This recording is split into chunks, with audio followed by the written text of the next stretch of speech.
तो नमस्कार दोस्तों, स्वागत है आप सबका आपके अपने YouTube channel technical Madhav and blog में। और मैं गोविंद माधव आप लोगों का स्वागत करता हूं। उम्मीद करता हूं कि आप सब लोग ठीक ठाक होंगे। और जैसा कि मैंने कम्युनिटी पोस्ट डाली थी कि थोड़ा फीवर आ गया था, मैंने वैक्सीन लगवाई थी कोविशील्ड। तो आप लोगों ने रिव्यूज़ देखे होंगे कोविशील्ड के, थोड़ा सा फीवर वगैरह आ जाता है। कोविन में इतना ज़्यादा इफेक्ट नहीं है, लेकिन कोविशील्ड में कुछ दिक्कत हो रही है। चलिए, ये सब बातें तो चलती रहेंगी। और मैं जो आज ये वीडियो आपके लिए लेकर आया हूँ, ये है सबसे कॉमन क्वेश्चन जो बार बार लोग मुझसे कर रहे हैं कि सर आप एएलपी कैसे बने, क्या मतलब किस तरीके से एएलपी बने, उस पर एक वीडियो बनाइए। तो ये वीडियो बस वही है, मैं बताता हूँ आपको कि मैं एएलपी कैसे बना। ठीक है, तो मैं एक्सीडेंटल एएलपी, जैसा कि अभी आप थंबनेल में देखा होगा, तो एक्सीडेंटल एएलपी क्यों लिखा है वो मैं बताऊंगा। तो इस वीडियो में मैं आपको बताऊंगा कि मैं एएलपी कैसे बना, और वीडियो को अंत तक देखिए, लास्ट में बताऊंगा कि आप लोग अब एएलपी कैसे बन सकते हैं। ठीक है, तो चलिए देर ना करते हुए शुरुआत करते हैं। तो सबसे पहली चीज़ जो है, एएलपी बनने की बात बाद में करेंगे, पहले जिस तरीके से सभी की पढ़ाई होती है, ठीक है, उसी वहीं से शुरुआत करते हैं। तो हाई स्कूल से शुरुआत करते हैं। 9th तक सेम कंडीशन रही है। ठीक है, हाई स्कूल से क्या हुआ, 2006 में मैंने हाई स्कूल कंप्लीट किया। और पहली कोचिंग भी मेरी जो है, ट्यूटर जो पढ़ाते हैं, तो ट्यूटर नहीं, कोचिंग ही जाया करता था बाहर, घर पर नहीं आता था। 9th तक कोई ट्यूशन कैसी भी नहीं पढ़ी, यूपी बोर्ड के पढ़े हुए हैं हम लोग। मतलब मैं उस समय सीबीएसई बोर्ड बहुत ज़्यादा हर कोई नहीं पढ़ा पाता था, तो यूपी बोर्ड से ही पढ़े हुए हैं। हाई स्कूल यूपी बोर्ड से किया है 2006 में। हाई स्कूल से कोचिंग लगी, तो मेन मोटो यही था कि बस हाई स्कूल अच्छे से किया जाए, और हर एक स्टूडेंट का सपना रहता है कि हाई स्कूल टॉप किया जाए, ऐसा हम भी सोचते थे लेकिन नहीं हो पाता। ठीक है, तो बस हाई स्कूल चालू हो गया, कोचिंग जाते थे रेगुलर, और बढ़िया से क्लास लिया करते थे। हाई स्कूल में मेहनत की खूब अच्छे से, बस ये था कि हाई स्कूल बहुत अच्छे से मेहनत किए थे। फिर उसके बाद फर्स्ट ईयर में एडमिशन लिया। अब हाई स्कूल के बाद से बड़े भाई ने सजेस्ट किया कि आप एक काम करिए, इंटर मत करिए, पॉलीटेक्निक के फॉर्म आए थे, आप पॉलीटेक्निक जो है फॉर्म भरिए, उसको मेहनत करके उसको क्वालिफाई करिए, ठीक है, वो ज़्यादा बेहतर रहेगा। तो भाई ठीक है, बड़े भाई की बात मानी, फॉर्म भरा। हाई स्कूल में अच्छी मेहनत की हुई थी, तो जब हाई स्कूल में मेहनत अच्छी की हुई थी, जिस कारण पॉलीटेक्निक निकल गया, गवर्नमेंट कॉलेज मिल गया मुझे। गवर्नमेंट कॉलेज मिला शाहजहाँपुर का, जो यूपी में पड़ता है, शाहजहाँपुर जिला, जानते होंगे कुछ लोग। तो गवर्नमेंट पॉलीटेक्निक शाहजहाँपुर से मैंने पॉलीटेक्निक किया। मेरा 2006 में हाई स्कूल, फिर 7 में फर्स्ट ईयर था, 11 जैसे बोलते हैं, और 2008 में मेरा इंटर चल रहा था, तो मैंने इंटर ड्रॉप कर दिया था, डिप्लोमा में एडमिशन ले लिया था। तो मैंने 8, 9, 10 डिप्लोमा किया है, 8 से 10, ठीक है, डिप्लोमा किया। अब क्या था कि डिप्लोमा के बाद सोचा था कि बीटेक के बाद एमटेक, ये सोचा था कि ये करना है। फिर क्या हुआ, जैसा सोचा था उसी के अकॉर्डिंग मैंने डिप्लोमा किया हुआ था। तो डिप्लोमा के बाद यूपी ट्यूब में सेकेंड ईयर में डायरेक्ट लेटरल एंट्री से सेकेंड ईयर में एडमिशन मिलता है, 1 साल की आपको छूट मिल जाती है। ठीक है, ये आपको पता होगा, नहीं पता है तो चलिए अब आपको पता चल गया होगा कि आपको लेटरल एंट्री सेकेंड ईयर में एडमिशन मिलता है यूपी ट्यूब के थ्रू। तो भाई मैंने यूपी ट्यूब का फॉर्म भरा डिप्लोमा के बाद, और 2010 में डिप्लोमा कंप्लीट हुआ था, और इसी साल पिताजी मेरे रिटायर हो गए। ठीक है, इसी साल 2010 में ही रिटायरमेंट हुआ था पिताजी का, और मैंने 2010 में ही डिप्लोमा कंप्लीट हुआ था। फिर एंट्रेंस दिया, तो यूपी टी में मेरी 480 रैंक आई, जो कि अच्छी रैंक थी। बड़े बड़े जो कॉलेजेस थे आराम से मिल जाते हैं मुझको, और काउंसलिंग के थ्रू मुझे रामस्वरूप लखनऊ का मिला भी था। उस समय कॉलेज की ज़्यादा जानकारी नहीं थी कौन से अच्छा, तो इसी तरीके से भर दिया था। तो जो पहले भर दिया था, रामस्वरूप पहले भर दिया था, बीबीडी बाद में भरा था, अजय कुमार गलगोटियार, ये सारे बाद में भरे थे। तो 480 रैंक के चलते रामस्वरूप मिल गया। फिर बाद में सोचा कि फादर हमारे जो हैं रिटायर हो चुके हैं, तो भाई बाहर जाएंगे, हॉस्टल लेना पड़ेगा, बाहर रह के ये सब खर्चा वर्चा ज़्यादा हो जाता। तो इसलिए फिर मैंने एडमिशन ले लिया लोकल बरेली में ही, मैं बरेली का हूँ, बरेली के ही एक प्राइवेट कॉलेज में मैंने एडमिशन ले लिया, SSBIT Siddhi Vinayak institute of technology.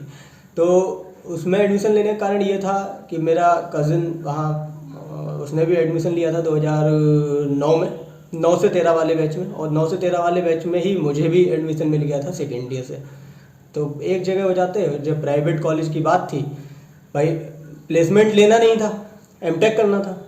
तो जब प्लेसमेंट नहीं लेना था तो प्राइवेट डिग्री कहीं से भी ले लो, किसी भी कॉलेज से, ये सोचा था और बस एडमिशन ले लिया।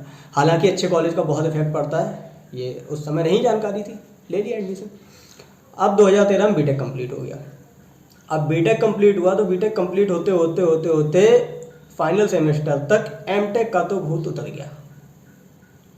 अब भूत दूसरा सवाल हुआ। उसी दौरान मेरे बड़े भाई के कुछ मित्र लोग और बड़े भाई सारे लोग तैयारी में लगे हुए थे और बैक टू बैक सिलेक्शन हुए जा रहे थे। एक भाई साहब एक्साइज में इंस्पेक्टर हुए, एक डिफेंस मिनिस्ट्री में हो गए, इन दोनों की चौथी पांचवी जॉब थी, बैंक छोड़ा, मतलब कई जॉब्स बैक टू बैक निकाले जा रहे थे। उस समय वैकेंसियाँ भी बहुत अच्छी आ रही थी। इधर बैंकिंग में भी बहुत अच्छी वैकेंसी आ रही थी, 15,000 20,000 वैकेंसी हर साल आया करती थी। स्टेट बैंक में, कॉमर्शियल बैंक में, रूरल बैंक में बहुत मतलब बम्पर वैकेंसी थी। तो फिर माइंड डाइवर्ट हुआ, भाई ने कहा ऐसा करो कि तैयारी कर लो 1 साल, बहुत अच्छी वैकेंसी आ रही है, अच्छे से तैयारी करके देखो, क्या पता निकल जाए। तो 3 साल डिप्लोमा, 3 साल बीटेक, टेक्निकल देने के बाद मैं नॉन टेक्निकल की तैयारी करने पहुंच गया। जैसे ही फाइनल सेमेस्टर मेरा कंप्लीट हुआ 2013 में, मैंने महिंद्रा कोचिंग ज्वाइन कर ली।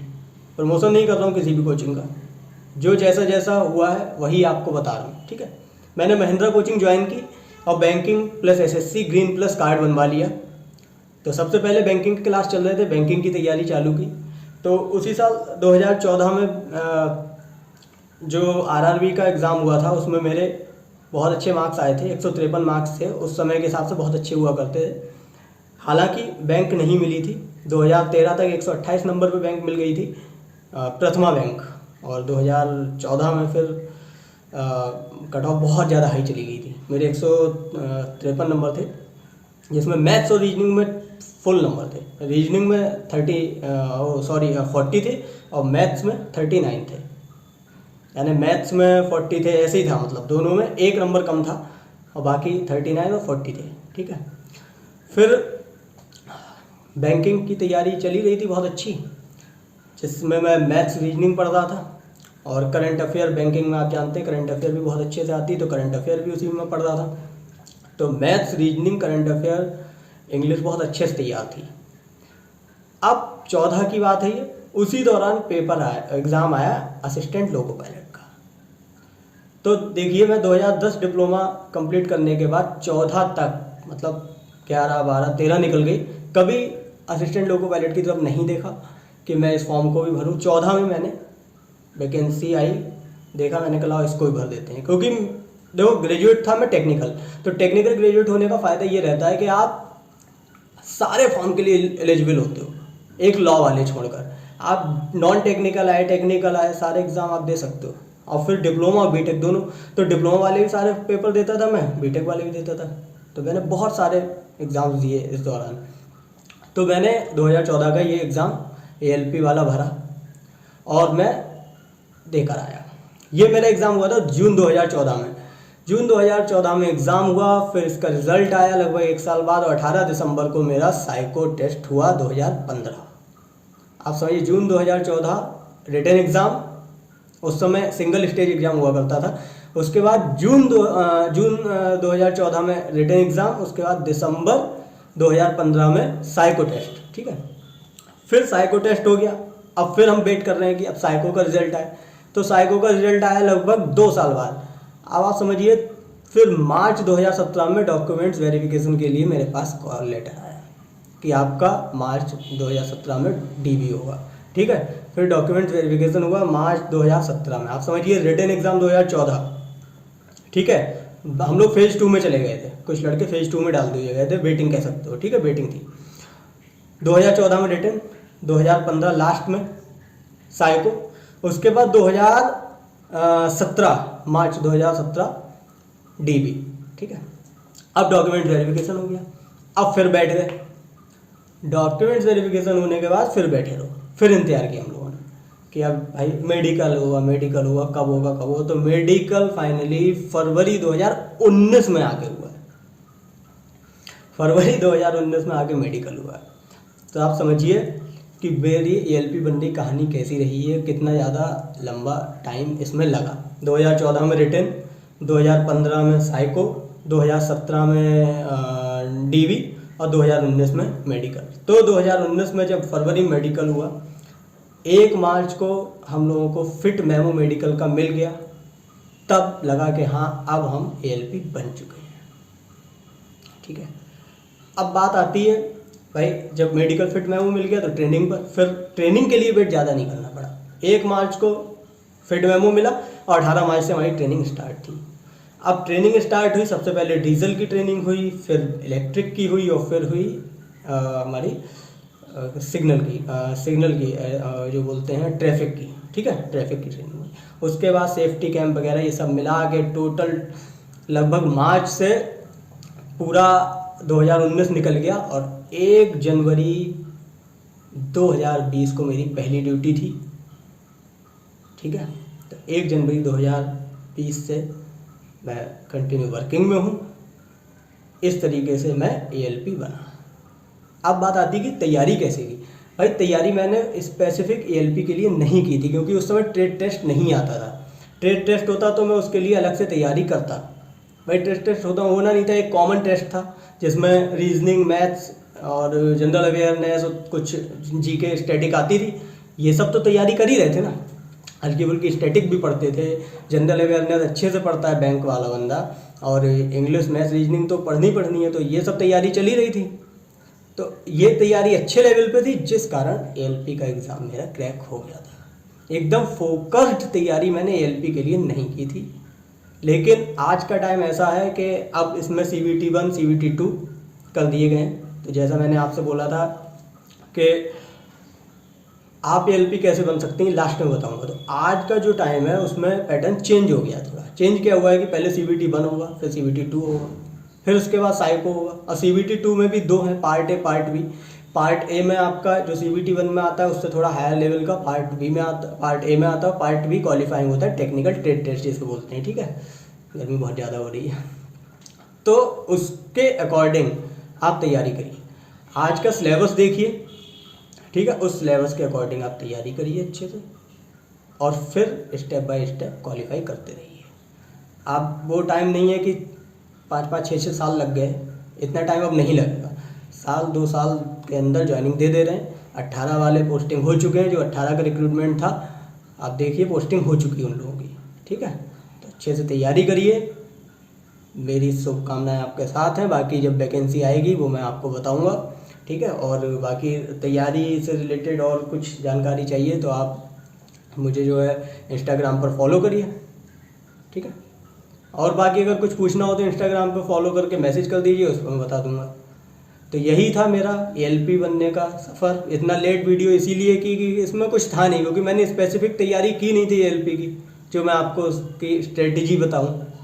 अब के हिसाब से स्ट्रेटजी अलग रहेगी ना, तो वो मैं बता सकता हूँ, लेकिन मैंने तो कोई स्ट्रेटजी ALP के लिए नहीं बनाई हुई थी। मैं तैयारी कर रहा था बैंकिंग SSC की, जिस वजह से मेरी तैयारी अच्छे लेवल पे थी और ALP का एग्ज़ाम मेरा इजीली क्लियर हो गया। बस, तो यही थी मेरे ALP बनने की कहानी। आप लोग जानना चाह रहे थे कि आप ALP कैसे बने, बताइए। बाकी कोई अगर क्वेश्चन है तो आप कमेंट करिए। ठीक है, उसके अलावा सबसे बेस्ट ऑप्शन है आप इंस्टा पर फॉलो करिए, और उम्मीद करता हूँ वीडियो आपको अच्छी लगी होगी। लाइक करिए, शेयर करिए, अपने दोस्तों तक पहुँचाइए, और साथ बने रहिए इसी तरह। ठीक है, चलिए मिलते हैं नेक्स्ट वीडियो में, तब तक के लिए टेक केयर।